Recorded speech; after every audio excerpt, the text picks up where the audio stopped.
Whatalofa lo tātou nui le aso lua le nei o le nei vai aso, alo maia o tala mai Samoa.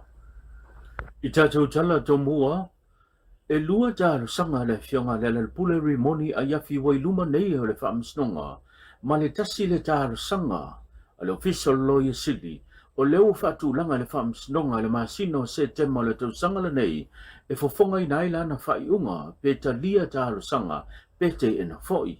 O tālo sanga le fionga le pule rimoni a yafi, o le whailau tusi o le wang whauwhaia puipuia le ia tau tangata le HRPP, e au fia ele toi whaia leo se ilo longa whaletula whono, i le whai unga i pe o na tuina mai le fionga talasa sa anga antoa, leo na mamai ia le fionga i le lipa le mia, mai le suesuenga o le mata au por sa ilinga o le amia tonu. O le isi tālo sanga le tō whale ala le pule rimoni a yafi, le na ia tālo sanga i na ile fia vea i leo i la tau o lana i tū awai e sui tū langa. I le vaenga po o le itua le mtanga ruenga o leo i luma o le whaamisnonga. Na whesilingi e le fionga le whaamisino, ia le loia o lo tūlai mo le ala le pule rimoni a yafi, le fionga fui maono sefo ainu u. Pe ua whaia la se whiutuna inga antoa ai ma le mtanga ruenga o leo po le itua leo tusai ma le lanto pi nanga, ma le tāru sanga pita iane. Na tali le fionga fui maono le li loia e le i whaia se whiutuna inga i le mata upu. O lo finau malosi, pe o le iai le tāru sanga le official lawyer Sili, tawala mai i le tamaita ia maunga Precious Chang, e te enai ia le tāru sanga, e pei ona whau inatu e le fionga le ala le pule rimoni a yafi. O le si tu o lo fina wina, wa mai ale taimi whaatapula asa te tau e ona whau watu wai, le tāru sanga le tofa le ala le pule rimoni a yafi, i lumo le whaamistonga. O le mata upu lea e pei ona toi la ngā, e le whai pule whaleata numero tolu, e mafua mai le whai unga e pei ona tuina mai ai, le whai unga le whaamistonga, i le mata upu sa ilinga le amea tonu, le whaamau ni ai mō lianga, sa tua i ai le fionga le ripare mia le sunga laule le mai le tole o tea pula teipao, Fosi Smith, whapea ia nisi sa a fia i le neimata upu se ia vanga na ai, i le tamaita i o Lise Marie Smith, si vai kepi ma Samuelu, fau ena Samuelu, lea na whaamau nia nisi o mō lianga, i luma o le whaamisnonga whaitu maro. Inisio tatu talawa feilo yatu le taita i o le atunu u le fionga le li pare mia le sunga laule le mani tole o tea, pola taibao Fosi Smith papea le fionga le minista o pisnisi alam nuia maleipa o lo fito i tonu iai le mtau po ngā luenga whawai teimi. I alo matamba whanau o lo tātunu o lo i hoka spei ni usila, leo lo i o wai atu mō ngā luenga whawai teimi. O se wili linga le nei o nei tala. Talo na fai por kalamen ni man mano ni sila. O ufare el parlamento lua fe maleono. E a makar por kalamen ni lua fe fitu. Asa tere no moi le riskin la mengo malanga mata. Kapito no uro tu malo, ka fo malanga no mai musawi mawi. Tam fai tau fa fai leina. Ama kele nore le ma Elster. Sta e pole Elster. O ia na latu isa moya maka por kalamen le man malo samo. Ma te la mona le ngama fa kai o lusu tau sana teruai. O le fato to yo o mai nemo vai le te leo le se le mesa matai. Man mele o sabu mai tau le meo lo to no foi. Pare ai pata ele ma le ta alo. Ia marifari leo tātou mafuta. Mona ia nganga whaakai le tua. Ono le umi o le tau sanga. Tātou mawhai ai tātou maloma malo New Zealand.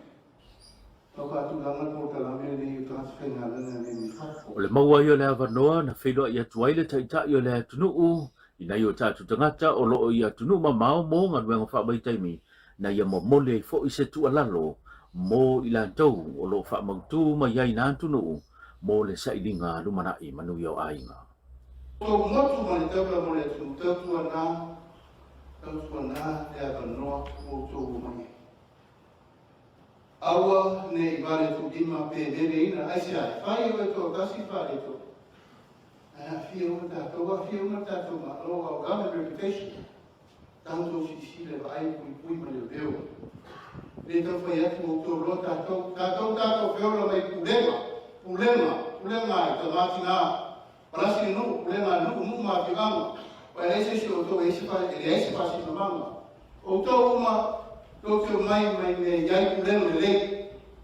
Inisio tatu tala e to atele le mamalo le tunu o loa nga iatu i le no whanga i te nuu o le whatoanga leo lo whatawina mai ai i ala audato mo le whaamilina mo le ma whaatino ai fo i o whatoanga le mamalo le tunu i se whatatanoanga maniso lau whainga luenga i le ifinangalo e tala noa mai runga le mepu enta e na latu ta uai le auto wa antu leo le mamalo le tunu e whaatawina mai tulanga o le koko Samoa, leo lo whaamili lo whaatawina i le lusu sene i le koko, whapea i le tulanga ufi, le fo i o lo whaatawina wa mahea o na whaamili le leima to, i se tau wa whaatawina mawa lalo mo le atunu e whaatala. Lima tala leo lo whaatawina ai i le dragon fruit, leo lo o maua i le fo ino whanga, a toi ma le telo ni o pepa whamanongi ai mea ai ma nisi o la autoto leo lo whaatawina i le taitala. Na tā ua fo se tasusue lau whengaluenga o le masina le nei o le na abe ese mai ai le se furu wafe o koko e le kompania Frankie le fo ua laa lea fo i kompania whaatino le lanto fo i whaatoanga.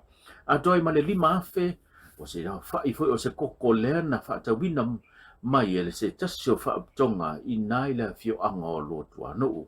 Ta ua le suyo le fo i vaenga lo ngā lulu e le matanga luenga whatoanga o sei tu le leie pe o na mōli mawina.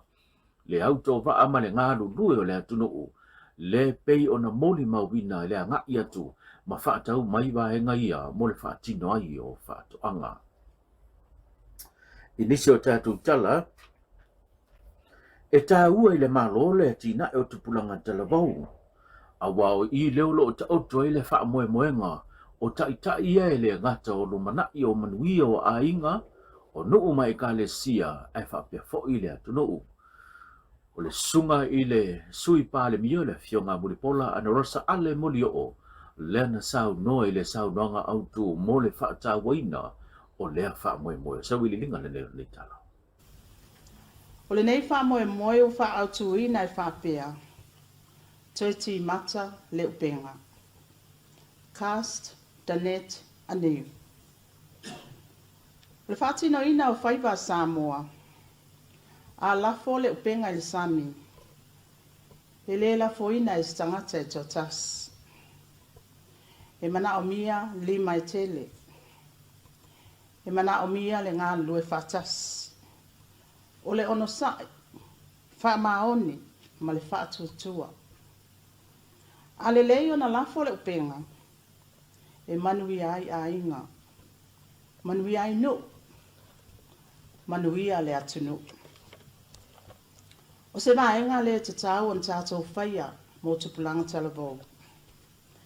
Ina ia tātou lafo whaatasi le upenga. E ala i le whaatele ina wa vanoa mō lo lātou au wai ma lo lātou wati na ina. Ia o tātou whaamauti no aina o loo iai le avanoa mō tupulanga talavou. Tupulanga talavou uma e sauwhanga ai i le ati na enga lautele o anga so tai ma le tamao a inga o le atunu. Tupulanga talavou o le malosi o le nu. O lātou o le malosi anga o fio anga. E whai maleo o e kālesia. O lātou o le whaamoe moenga o a inga. O lātou foi o le lumanai, ma le tamao a inga o le tātou watunu. E le o tu ua lava tupulanga talavou i le tau muli o le va. O lo tātou ape foi, ma alo foi whatasi, ma i lātou. Ai peitai, o lo o tele lava whawhita auli, o lo o a fi ai tupulanga talavou. E au fi ai le uti, ma le ai o ni avanoa whainga luenga. Whawhita auli o fuala au whaasaina ma le ava manos. O lo i tau le soifua malolo ina o le mawhauwhau, o sauwanga, o a afianga o suinga o le tau, ma le lava o avanoa, e atina e ai o lātou tō mai ma tāleni. E toa tele fo'i o lo langona ina, e le o lava le langona o lo lātou leo i whai unga, e a awhia ai lo lātou lumana. O le whainga whaavai mo tupulanga talavou sa moa lua ono i le lua o tol tasi. Ua saunia e tali atu ai i nei lu tau.